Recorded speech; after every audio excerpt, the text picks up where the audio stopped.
최근에 읽었던 김병삼 목사님이 쓰신 분당 만나교회에서 사역하시는 김병삼 목사님이 쓰신 치열한 도전이라는 책을 읽었습니다. 이 책 가운데에 한 부목사님의 이야기가 나와 있습니다. 목사님이 섬기는 목교회 부목사님이 다른 교회에 방문을 하셨는데 부목사님이 방문했던 그 지역 교회에 있는 중고등부 선생님들이 목사님, 우리 교회에는 술, 담배 하는 중고등부 학생들이 단 한 명도 없습니다 라고 이렇게 자랑을 했습니다. 선생님, 중고등부 선생님들의 자랑을 가만히 듣던, 그러니까 한 명도 술도 하는 사람도 없고 담배하는 학생이 없다라는 이 말에 들은 부목사님이 이렇게 답을 하셨습니다. 이 교회의 모든 아이들은 은혜를 받아서 이제 술, 담배를 안 하게 된 것입니까? 아니면 술, 담배 하는 아이들이 나올 수 없는 교회를 만드셨습니까? 이 교회의 모든 아이들은 은혜를 받아서 이제 술, 담배 하는 아이들이 한 명도 없게 된 겁니까? 아니면 처음부터 술, 담배 하는 아이들이 나올 수 없는 교회를 만드셨습니까? 이 부목사님의 답변을 생각하면 생각할수록 명답 중에 명답입니다. 아이들이 은혜를 받아 술, 담배를 하지 않는 교회와 술, 담배 하는 아이들이 나올 수 없는 교회, 아이들이 은혜를 받아 술, 담배 하는 아이들이 그것을 끄는 교회와 처음부터 술, 담배 하는 아이들이 나올 수 없는 교회는 완전히 다른 교회입니다. 질문은 이것입니다. 과연 우리 예수님께서 원하시는 교회는 어떤 교회입니까? 우리들의 신앙, 우리들의 모습을 보면 이렇습니다.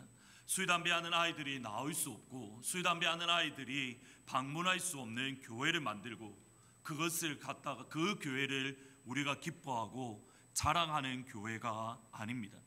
한 번만 우리가 생각을 해보면 정말 우리 주님께서 원하시는 교회가 어떤 교회일까 생각해 보면 술, 담배 하는 아이들이 정말 마음 편하게 나와서 예배 드릴 수 있는 곳, 술, 담배 하는 아이들이 마음껏 그 교회에 가면 우리를 받아주고 그 교회에 가면 우리가 편안하게 예배 드릴 수 있다라고 생각하는 그 교회, 그리고 술, 담배 하는 아이들이 교회에 나와서 은혜를 받아 술, 담배를 끊는 교회, 이것이 하나님이 기뻐하시는 교회입니다. 실제로 마태복음 12장 19절에 보면 주님께서 본인에 대해서 바리새인들과 서기관들이 이렇게 말한다라고 말씀을 하십니다. 예수님의 모습을 잘 보셔야 됩니다. 인자 예수는 와서 먹고 마시며 말하기를 보라, 먹기를 탐하고 포도주를 즐기는 사람이요, 그 다음 표현이 중요합니다. 세리와 죄인의 친구로다 하니. 마태복음부터 요한복음까지 복음서를 가만히 보시면 우리 예수님께서는 의도적으로 목적을 가지고 죄인들을 찾아다니셨고, 목적을 가지고 창녀들을 찾아다니셨고, 목적을 가지고 당시에 나라를 팔아먹은 매국노다라고 불렸던 세리들을 찾아다니셨습니다. 방금 읽으셨던 말씀에 의하면 예수님의 별명이 이겁니다. 세리와 죄인들의 친구로다. 예수님은 세리와 죄인들의 친구로 불리셨습니다. 그만큼 세리들과 함께 다니셨고 죄인들과 시간을 보내셨고 그 당시에 왕따를 당했던 창녀들과 함께 예수님은 3년이라는 그 소중한 시간을 보내신 것을 알 수 있습니다. 건강한 교회는 우리 예수님을 닮은 교회입니다. 그렇다면 우리 교회가 어떤 교회인지, 정말 우리 교회가 건강한 교회인지, 그리고 우리의 신앙생활, 우리의 믿음 생활이 건강한지를 점검하려면 우리가 누구와 함께 보내고 우리가 누구와 함께 시간을 보내며 우리가 누구와 함께 교제를 나누는지 점검해 보면 됩니다. 예수님은 세리와 죄인의 친구입니다. 그러면 성도와 교회 역시 세리와 죄인의 친구여야만 하는 겁니다. 세상을 향하여 담을 높이 쌓는 교회가 아니라 오히려 세상을 향하여 쌓인 담을 무너뜨리는 어느 누구라도 그가 세상에서 손가락질을 받고 세상에서 조롱당하고 세상에서 무시당하고 세상에서 모든 사람들이, 모든 매스컴들이 저 사람은 악한 사람이고 저 사람은 못된 사람이고 저 사람은 상종할 수 없는 그 사람이 하나님의 교회에 나올 수 있는 그 교회, 그것이 주님께서 기뻐하시는 교회입니다. 지금 보시는 이 그림이 예수님과 하나님과 교회에 대해서 정확하게 묘사해 놓은 그림입니다. 치열한 도전이라는 조금 전에 말씀드렸던 그 책에 나오는 그림인데 보셔야 됩니다. 하나님이 세상 안으로 들어오셨습니다. 로마서 1장과 빌립보서 2장에 보시면 하늘 보좌를 버리고 이 땅 가운데에 죄인된 사람의 몸을 입고 이 땅으로 들어오셨습니다. 하나님의 백성들을 구원하려고 밖으로 부르신 게 아니라 하나님께서 세상 안으로 들어오셨습니다. 교회 역시 마찬가지입니다. 예수님께서 이제 저희들이 요한복음을 계속적으로 하는데 13장부터 17장까지 예수님께서 계속적으로 하는 말씀이 이겁니다. 아버지께서 나를 세상으로 보내신 것처럼 나도 너희 교회를 세상으로 보내느니라. 아버지께서 나를 세상으로 보낸 것처럼 나도 너희를 세상으로 보내느니라. 예수님의 영성이 가장 분명하게 드러난 시간은 죄인들과 함께한 시간입니다. 정확하게 교회 역시 우리의 영성이 언제 드러나냐면 세상 안에서, 세상에서 죄인들과 세상에서 창녀들과 세상에서 세리들과 함께하는 그 시간, 우리의 영성이 세상 가운데 드러나고 우리의 영성이 세상 안에서 표현되는 겁니다. 세상 안에 있는 교회에 대한 가르침이 사실은 에베소서 6장 10절부터 20절까지의 말씀입니다. 세상 안에 있는 교회라는 사실이 말씀하는 가장 중요한 사실, 에베소서 4장에서부터 6장까지에 가르쳐주고 있는 바울이 알려주는 가장 핵심적인 사실은 우리 가정이, 저와 여러분이 살아가는 우리의 가정이 가장 치열한 영적 전쟁터라는 사실입니다. 에베소서 6장 10절부터 20절까지 이해하려면 사실은 에베소서 전체에 대한 그림을 가지실 필요가 있습니다. 에베소서는 크게 두 부분으로 나눌 수 있습니다. 1장부터 3장까지 그리고 4장부터 6장까지 구분되어 수 있습니다. 1장부터 3장까지의 핵심적인 내용은 이겁니다. 예수님의 십자가의 사역, 예수님의 대속의 죽으심이라는 하나님의 전적인 은혜로 허물과 죄로 죽었던 우리를 하나님 아버지께서 다시 살려내셨습니다. 2장 8절 말씀 같이 읽으십니다. 너희는 그 은혜에 의하여 믿음으로 말미암아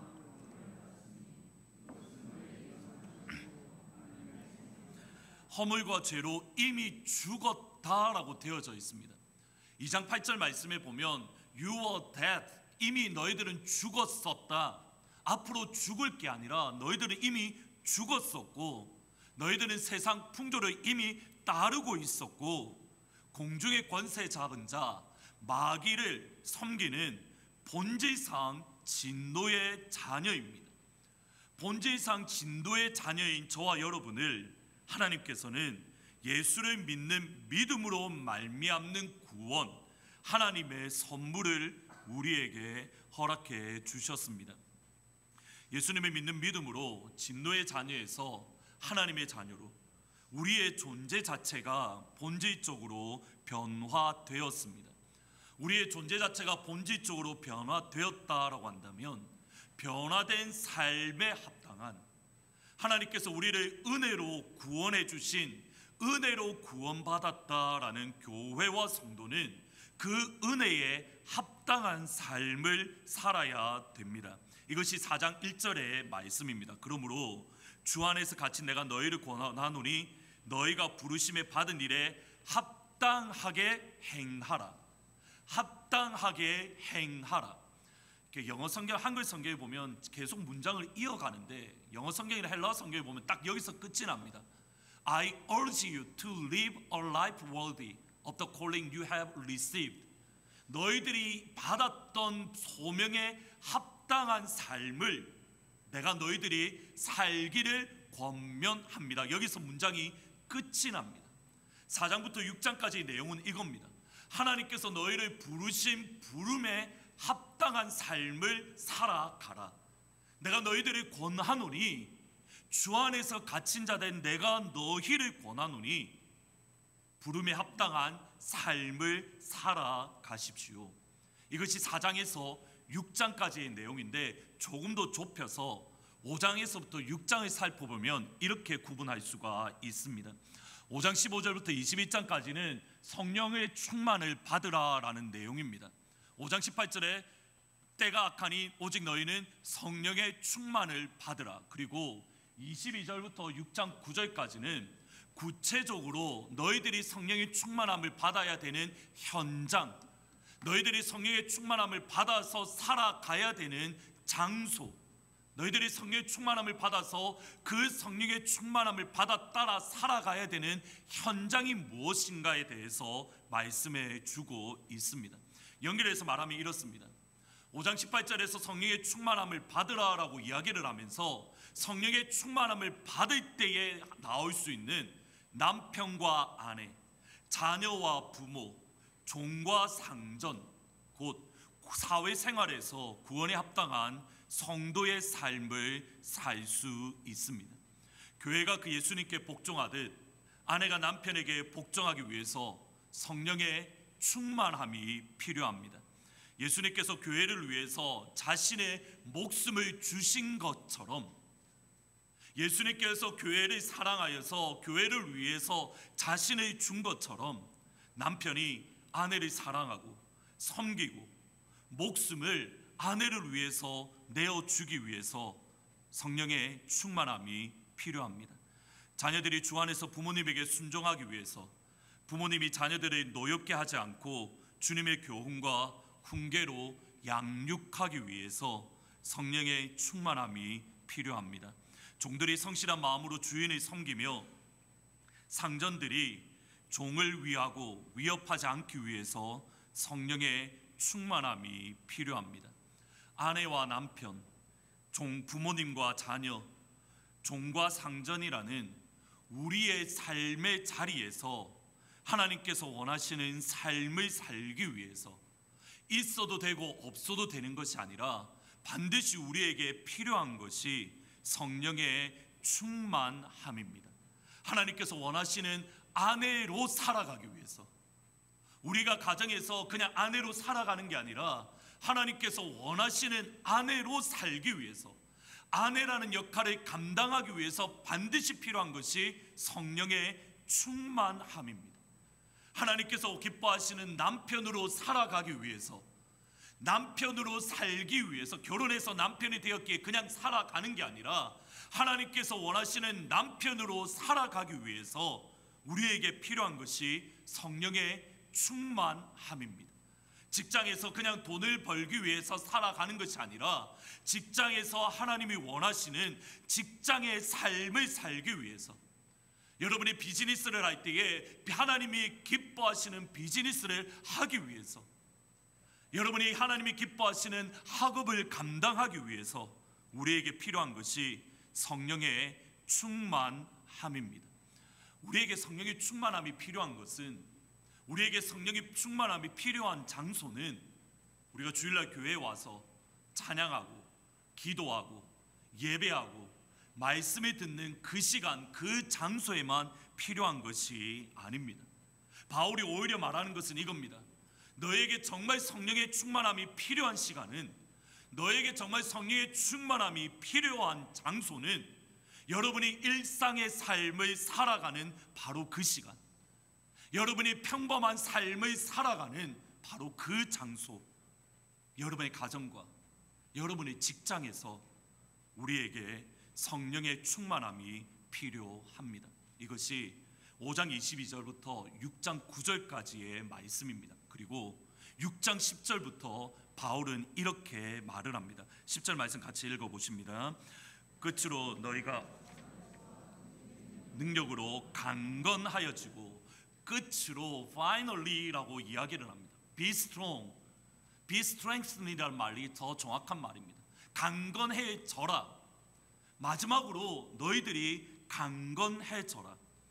마지막으로라는 이 말은 에베소서 전체의 교훈에서 이제 내가 마지막을 이야기하니까 너희들이 집중하기를 원한다. 내가 이제 에베소서를 결론을 내리니 이제부터 너희들이 정말 집중해야 된다라는 뜻입니다. 두 번째로 finally라는 이 말을 헬라어로 보면 in conclusion, 결론적으로라는 말입니다. 무슨 뜻이냐면 4장에서부터 시작된 성도의 합당한 삶에 대한 마지막 결론이 이것이다.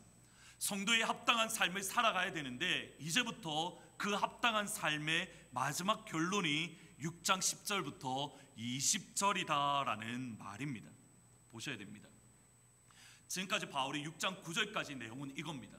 우리가 성도로서 빛의 열매를 맺어야 된다. 의로움이 맺어야 되고 우리 삶 속에 진실함이 있어야 되고 우리 삶 속에 거룩이 있어야 된다.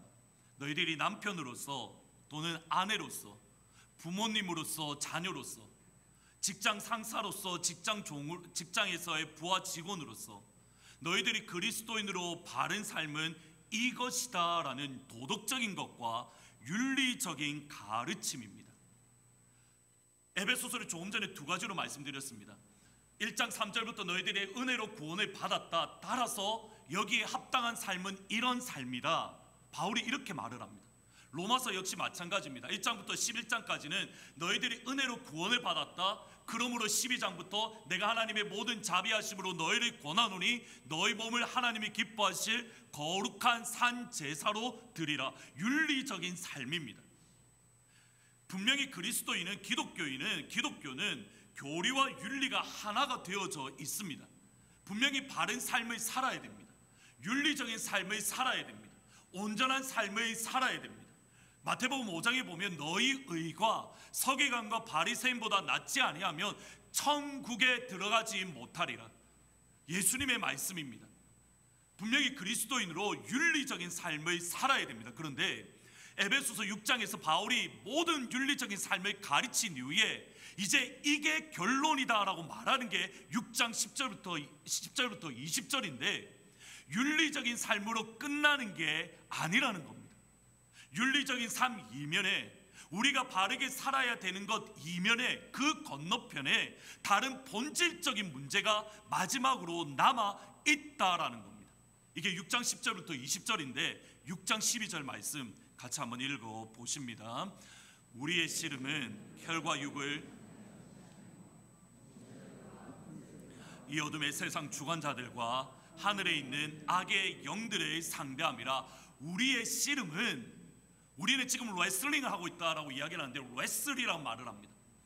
지금 우리가 레슬링을 하고 있는데, 우리가 씨름을 하고 있는데, 지금까지 내가 알려주었던 남편과 아내, 부모님과 자녀, 직장에서의 종과 상전의 그 관계가 모든 것이 끝난 게 아니라는 겁니다. 성도의 삶에는, 교회의 삶에는 더욱더 본질적인 문제가 있는데 그것은 이겁니다. 너희의 씨름은 혈과 육, 남편과 아내의 종과 주인의 관계가 아니라 그 이면에 우리의 씨름은 통치자들과 권세들과 이 어둠의 세상 주관자들과 하늘에 있는 악의 영들을 상대함이라. 성도의 본질적인 문제는, 성도의 삶의 본질적인 문제는 마귀와의 영적인 전쟁입니다. 단순히 남편과 아내의 관계의 문제가 아닙니다. 부모님과 자녀의 관계의 문제가 아닙니다. 여러분들이 직장에서 여러분의 직장 동료와의 관계의 문제가 전부가 아니라는 겁니다. 그 이면에 원수 마귀가 여러분의 남편과 아내의 관계를 깨뜨리려고 미혹하고 있는 것이고, 부모님과 자녀 사이에 하나 되지 못하도록 원수 마귀가 그 이면에 존재하고 있고, 여러분의 직장 동료 사이에 하나가 되지 못하도록 원수 마귀가 그 이면에서 여러분을 넘어뜨리려고 노력하고 있다라는 겁니다. 우리의 본질적인 적, 우리가 정말 싸워야 될 대상, 우리가 정말 힘을 다해야 되고 우리가 초점을 맞춰야 될, 우리의 싸워야 될 원수는 다름 아닌 원수 마귀입니다. 여러분들이 싸워야 할 대상은 남편이 아니라는 겁니다.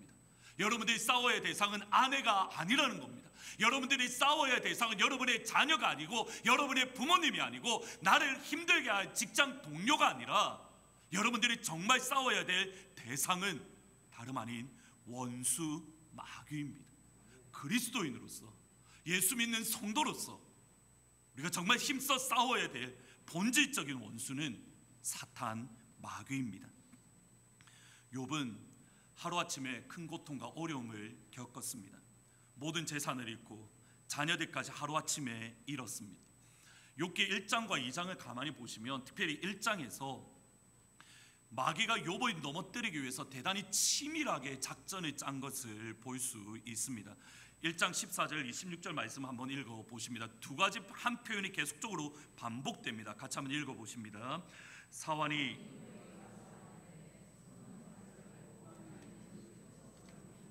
스바 사람이 갑자기 이르러 그것들을 빼앗고 칼로 종들을 죽였나이다. 나만 홀로 피하였으므로 주인께 아뢰어 왔나이다. 그가 아직 말하는 동안에, 나만 홀로 피하여 주인께 아래로 왔나이다. 아직 말하는 동안에, 이 표현이 욥기 1장을 보면 3번 반복됩니다. 보십시오. 나만 홀로 피하여, 모든 사람들이 다 죽이면 되는데 왜 마귀가 딱 유일한 생존자 한 명을 남겨두었겠습니까? 유일한 생존자 한 명을 남겨두어서 즉각적으로 욥에게 가서 주인님, 모든 재산을 다 잃었습니다. 나만 홀로 남아 주인께 아뢰었습니다. 이 말을 하는 동안에 또 다른 종이 와서 주인님, 내가 홀로 피하여 주인께 아래로 왔습니다. 이 말을 하는 동안에 또 다른 한 명이 와서 주인님, 나만 홀로 피하여 주인께 아래로 왔습니다. 3번 연속적으로 반복되고 있습니다. 욥의 마음이 얼마나 무너졌는지 이해가 되십니까? 조금 시간적 여유라도 있으면 정신을 차릴 수 있습니다. 아, 이게 무슨 일이지? 왜 하나님이 이런 일이 나에게 벌이지? 왜 하나님이 나의 자산을 모두 다 뺏어가지? 왜 하나님이 내 자녀를 다 뺏어가지? 정신을 차릴 수 있습니다. 근데 욥이 정신을 차리지 못하도록 나만 홀로 피하여 주인께 아래로 왔습니다. 이 말을 하는 동안에 3번 반복됩니다. 이러한 아픔에 대해서 욥은 여전히 자신의 믿음을 지킵니다. 욥이 일어나 겉옷을 찢고 머리털을 미고 땅에 엎드려 그 다음 보셔야 됩니다. 예배하여 이르되 내가 알몸으로 나왔사오니 알몸으로 돌아갈지라. 주신 이도 여호와시요 거두신 이도 여호와시니 하나님의 이름이 찬송받으실지로다. 정신을 차릴 수 없는 그 고통 속에서 나만 홀로 피하여 당신께 아래로 왔습니다. 이 말을 하는 동안에 하루아침에 재산 잃고 하루아침에 모든 자녀를 다 잃은 그 시간 속에서 욥은 여전히 하나님 앞에 나와 예배 드리는 신앙의 모습을 보입니다. 마귀가 이번에는 욥의 건강을 빼앗아갑니다. 발바닥부터 머리 종수리까지 종기가 나서 제 가운데 앉아 질그릇으로 몸을 긁고 있습니다. 욥의 마음이 얼마나 무너졌는지 이해가 되십니까? 재산을 잃고 자녀까지 잃어도 건강에 있다면 회복할 가능성이 있습니다. 이제 건강까지 잃었다라는 것은 그에게 가능성이 전혀 없다라는 뜻입니다. 그런데 이것만으로도 욥의 마음과 욥의 영혼이 무너지기 일보 직전인데 욥의 아내가 와서 한 방을, 최후의 일격을 날립니다. 그의 아내가 그에게 이르되 당신이 그래도 자기의 온전함을 굳게 지키느냐? 하나님을 욕하고 죽으라. 여러분, 욥의 아내에 대해서 우리가 오해하는 게 있습니다. 욥의 아내는 정말 믿음 좋은 사람입니다. 제가 정말 개런티할 수 있는 게 있습니다. 욥의 아내의 믿음은 이 자리에 계신 모든 사람들보다 믿음이 더 좋습니다. 저보다 신앙이 더 좋습니다. 왜 이 말을 하냐면 욥이 하루아침에 자녀를 잃었습니다. 욥이 하루아침에 재산을 잃었습니다. 누구도 잃은 겁니까?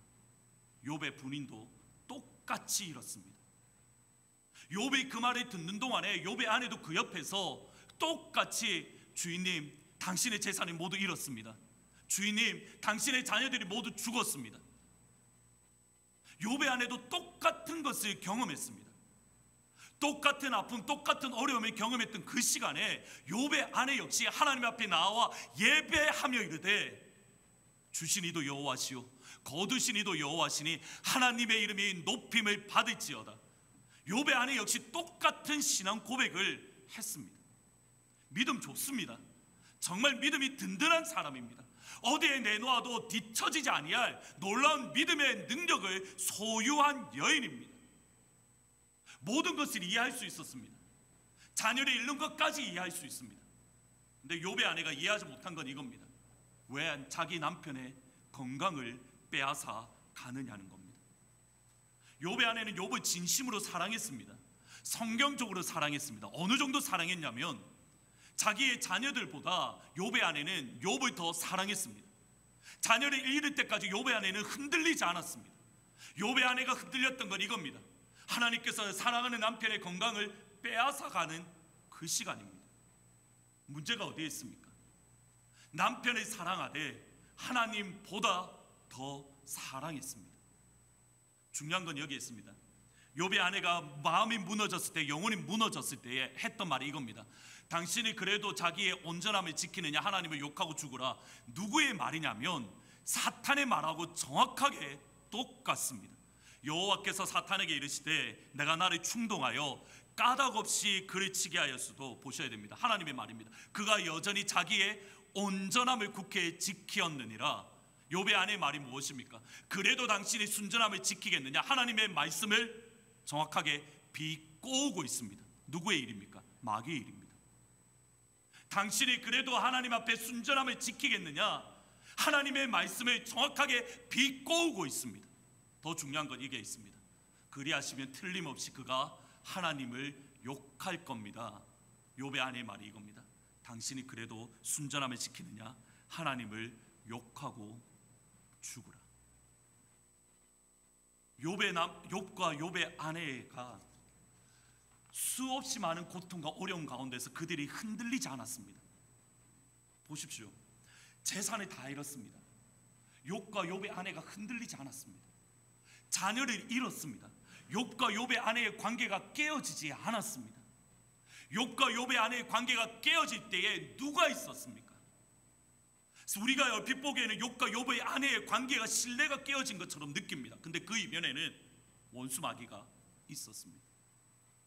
욥과 욥의 아내의 그 관계 가운데에 원수 마귀가 끊임없이 공격하고, 원수 마귀가 끊임없이 미혹하고, 원수 마귀가 끊임없이 넘어뜨리려고 온갖 방법을 사용하고 있는 겁니다.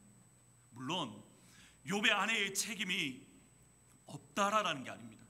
분명히 그거는 욥의 아내에는 책임을 져야 됩니다. 그러나 그 이면에는 욥의 아내를 유혹하려는 원수 마귀가 놓여져 있었습니다. 그들은 몰랐지만 욥과 욥의 아내 그 관계 안은 무엇이냐면 가장 치열한, 두 사람의 관계 속에 가장 치열한 사탄과의 영적 전쟁이 일어나고 있었던 겁니다. 에베소서 6장 10절부터 20절까지 우리에게 가르쳐 주는 것이 이겁니다. 여러분의 삶의 자리에서 여러분이 넘어뜨리려고, 관계에서 여러분이 넘어뜨리려고 원수 마귀가 여러분을 유혹하고 미혹합니다. 남편과 아내의 관계가 서로 하나 되지 못하도록, 서로 신뢰하지 못하고 믿음 안에서 two shall be one, 두 사람이 하나가 될지라라는 그 하나됨을 깨뜨리기 위해서 마귀가 여러분을 유혹합니다. 부모님과 자녀 사이에 하나 되지 못하기 위해서 마귀가 여러분을 공격합니다. 직장에서, 학업에서 여러분을 유혹하고 있습니다. 여러분의 삶의 자리가, 여러분의 가정이, 여러분의 직장이 마귀와의 치열한 영적 전쟁터입니다.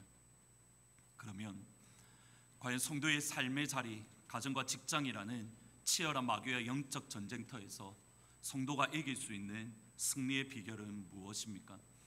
내일부터 특별 새벽 기도를 가지는데 그때마다 하나님의 전신갑주, 저희들이 아시는 말씀처럼 하나님의 전신갑주를 입으라라는 부분을 계속적으로 내일부터 월요일부터 금요일까지 말씀을 드릴 겁니다. 오늘은 가장 근본적으로 관계 가운데에 원수 마귀가 우리를 넘어뜨리려 할 때에 어떻게 승리할 수 있는가, 승리의 비결을 말씀드리려고 합니다.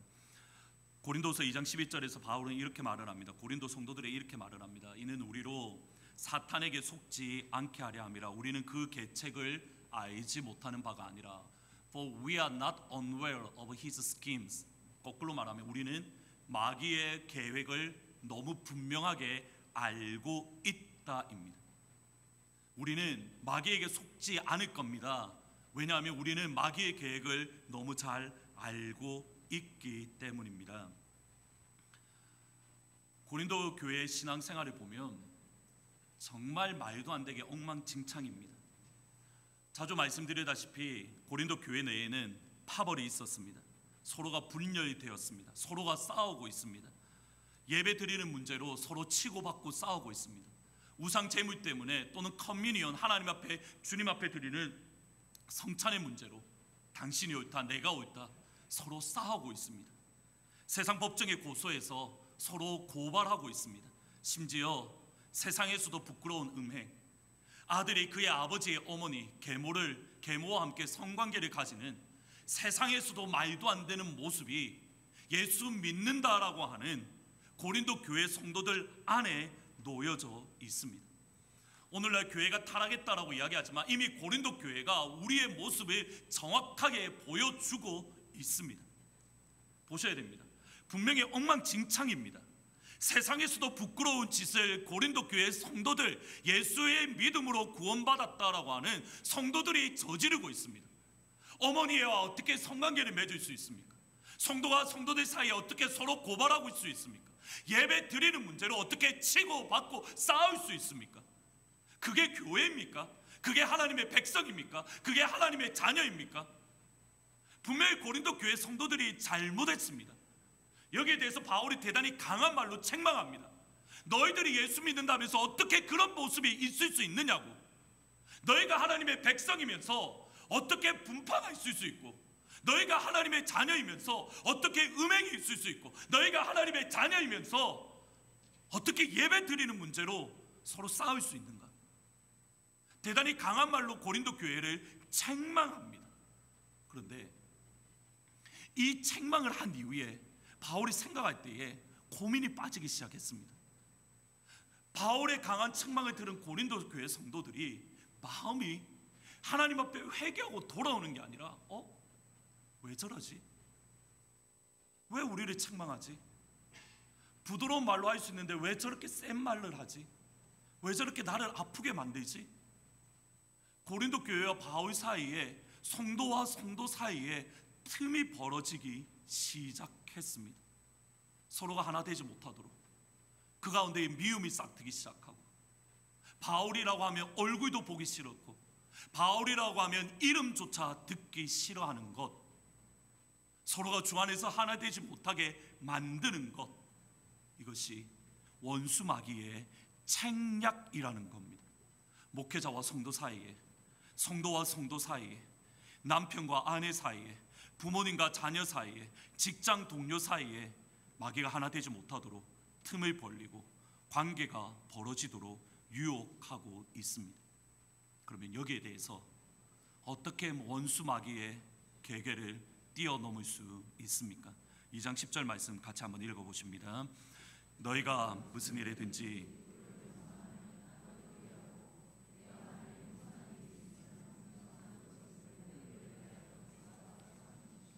너희가 무슨 일에 누구를 용서하면 나도 그래 하고, 내가 만약 용서할 일이 있으면 용서한 그것은 너희를 위하여 그리스도 앞에서 한 것이니. 핵심은 여기에 있습니다. 무슨 일에든지 누구든지 용서하는 용서입니다. 잘 보셔야 됩니다. 마귀의 계계를 물리칠 수 있는 방법은 바울이 정확하게 이렇게 말을 합니다. 무슨 일에든지 누구든지 용서하는 용서입니다. 내가 할 수 있는 용서만 용서하는 게 아니라는 겁니다. 내가 용서하고 싶은 사람만 용서하는 게 아니라는 겁니다. 누구든지 무슨 일이든지 용서하는 용서가 바울이 말하는 원수 마귀와의 승리의 비결입니다. 근데 잘 보셔야 됩니다. 여기에 정말 놀라운 일이 있습니다. 지금 누가 잘못한 겁니까? 고린도 교회와 바울 사이에 누가 잘못한 겁니까? 고린도 교회가 잘못했습니다. 말이 안 되잖아요. 예수 믿는 사는 사람들이 어떻게 예배 드리면서 싸웁니까? 예수 믿는다는 사람들이 예배 드리면서 어떻게 멱살 잡고 있습니까? 예수 믿는다는 사람들이 어떻게 음행이 있을 수 있습니까? 예수 믿는다는 목회자가 어떻게 여자 성도와 음란을 저지르며 아무렇지도 않게 목회를 할 수 있습니까? 분명히 고린도 교회가 잘못했습니다. 틀림없는 사실입니다. 그러면 고린도 교회가 바울에게 우리가 잘못했습니다, 우리를 용서해 주십시오, 우리가 하나님 앞에 바르지 못한 행동을 했습니다, 나를 용서해 주십시오, 이게 정상적입니다. 바울은 거꾸로 하고 있습니다. 나를 용서해 달라고. 바울이 고린도 교회의 용서를 구합니다. 말이 됩니까? 더 책망해도 시원찮을 판국에 바울이 고린도 교회에게 나를 용서해 달라고, 내가 너희들이 너무 심하게 책망했으니 나를 용서해 달라고, 너희와 내 사이에 갈등이 일어나면 안 되니, 너희와 나 사이에 틈이 벌어지면 안 되니, 너희와 나 사이에 하나 되지 아니하면 안 되니 나를 용서해 달라고 바울이 고린도 교회에 용서를 구하고 있습니다. 한 목사님은 도저히 용서할 수가 없다고, 안 장로님은 입만 벌리면 거짓말한다고, 안 집사님은 상대할 가치가 없다고, 안 성도님은 얼굴도 보기 싫다고. 제가 왜 안 씨만 이야기하는지 아시죠? 이렇게 또 갑자기 김 씨나 이 씨 하시면 또 헷갈, 또 목사님 또 나한테 그런다 싶을까봐 혹시 안 집사님 계시면 용서하시고 들으시면 됩니다. 여러분 마음 가운데 그 마음이 있다면 이미 마귀에게 지고 있는 겁니다. 여러분 심령 가운데 그 마음이 있다면 이미 마귀에게 패하고 있는 겁니다. 어떻게 목회자를 보기 싫어합니까? 어떻게 장로님을 보기 싫어합니까? 어떻게 남편을 보기 싫습니까? 어떻게 아내는 용서할 수 없다라고 말합니까? 어떻게 부모님에게 화가 있어서 부모님은 용서할 수 없다라고 말을 합니까? 내가 다른 사람 다 용서해도 나를 저 힘들게 하는 저 직장 동료만은 용서 못한다고 마귀에게 넘어가고 있는 겁니다. 여러분이 용서하지 못하는 그 목사님, 여러분이 용서하지 못하는 그 성도, 여러분이 용서하지 못하는 그 남편과 아내, 자녀, 직장 동료는 여러분들이 미워해야 될 대상이 아니라 주의 사랑으로 용서해야 될 대상입니다. 사랑으로 안아주어야 될 대상입니다. 그 사람이 잘못해서 그 사람이 죽을 죄를 지었다 하더라도 예수 믿는다고 한다면 우리는 그 사람을 안아줄 수 있어야 되는 겁니다. 성경은 이렇게 말합니다. 용서하면 회복되고, 용서하면 변화되고, 용서하면 하나 될 수 있습니다. 보셔야 됩니다.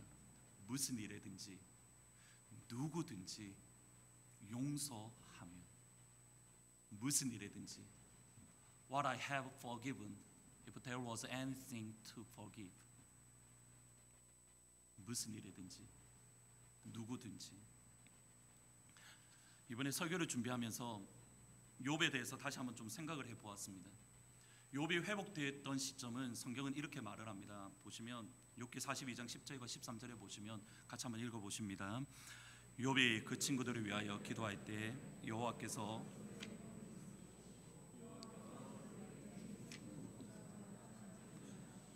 또 아들 7과 딸 3을 두었으며, 욥이 그 친구들을 위하여 기도할 때에 여호와께서 욥의 공경을 돌이키셨다. 영어 성경에 보면 After Job had prayed for his friends, the Lord restored his fortune and gave him twice as much as he had before.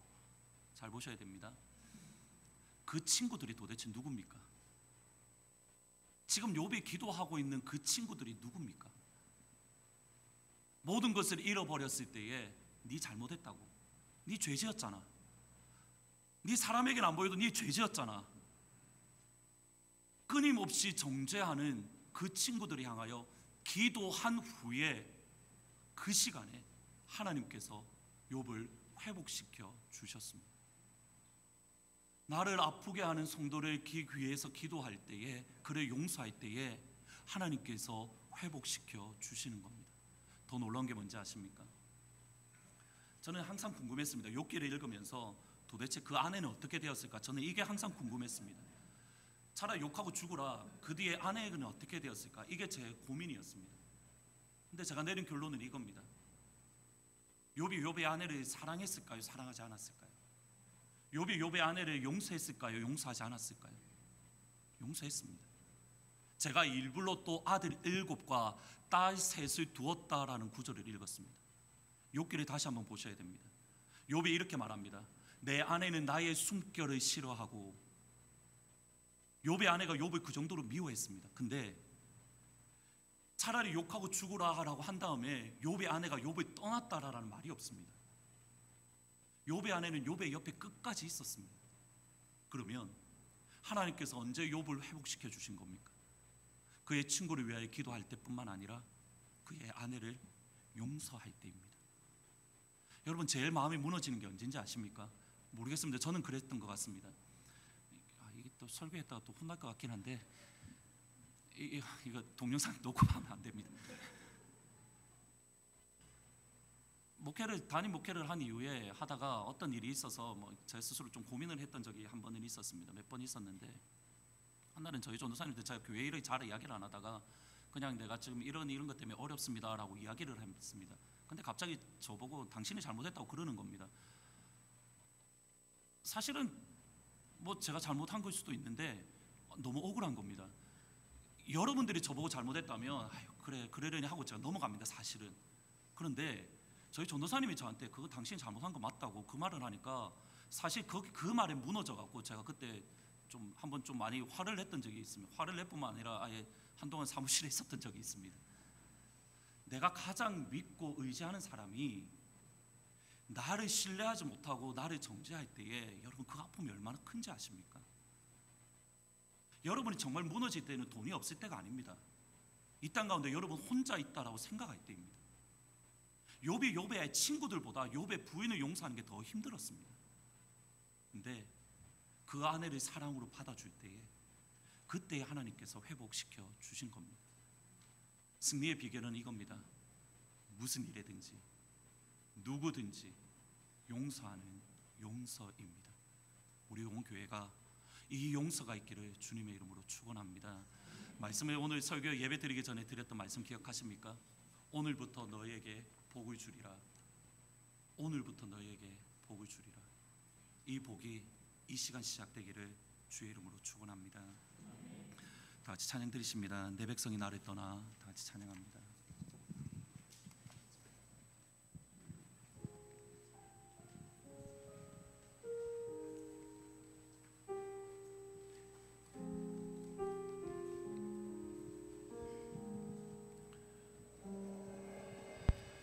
내 백성이 나를 떠나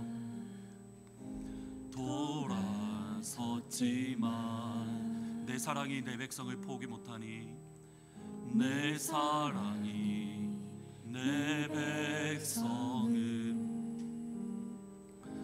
포기 못하니 내 모든 건 내어주고 내 모든 것 내어주고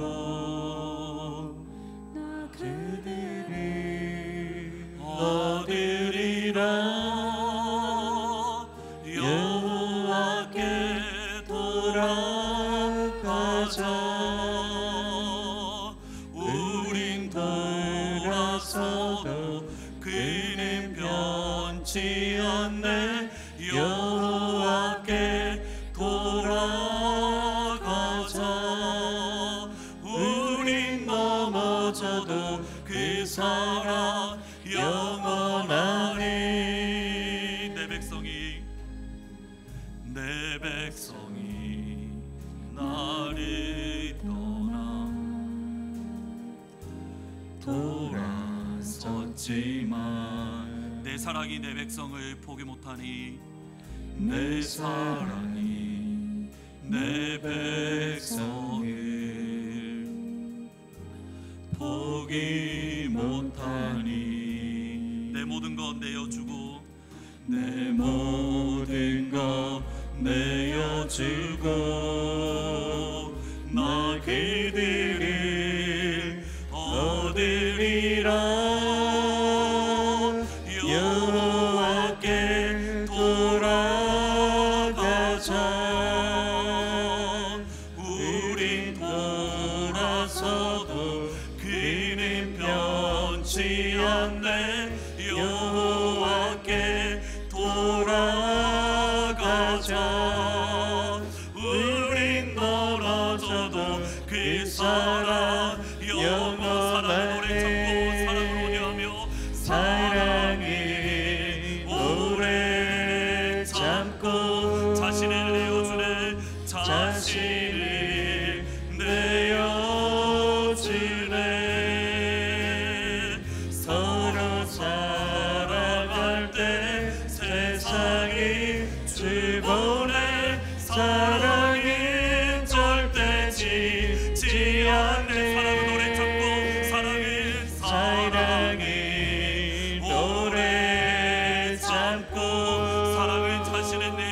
사랑할 때 세상이 주보내 사랑이 절대 지지 않네.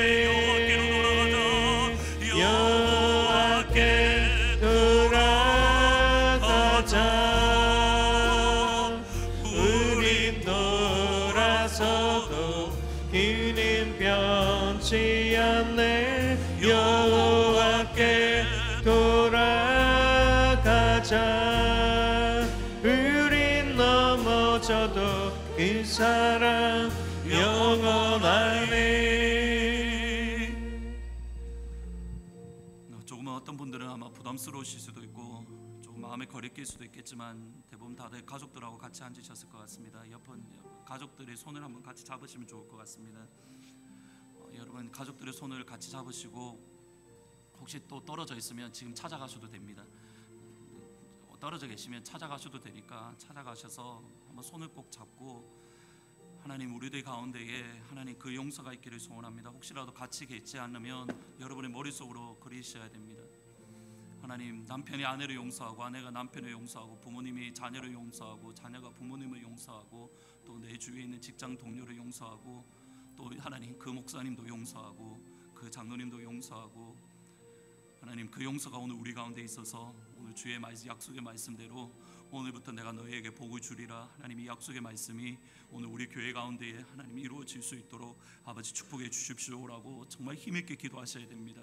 정말 이 하나님 그 마음을 용서의 마음을 허락해 주십시오라고 혀를 깨물고 용서하는 겁니다. 그냥 용서할 마음이 있으면 하는 게 아니라 혀 깨물고 용서하는 게 성경적인 용서입니다. 사랑은 오래 참고 사랑은 오래 참고. 같이 한번 여러분의 가족의 손을 잡고 하나님 이 영적인 치열한 전쟁 속에서 승리하는 삶을 살 수 있도록 아버지 용서의 마음을 주십시오. 사랑의 마음을 주십시오.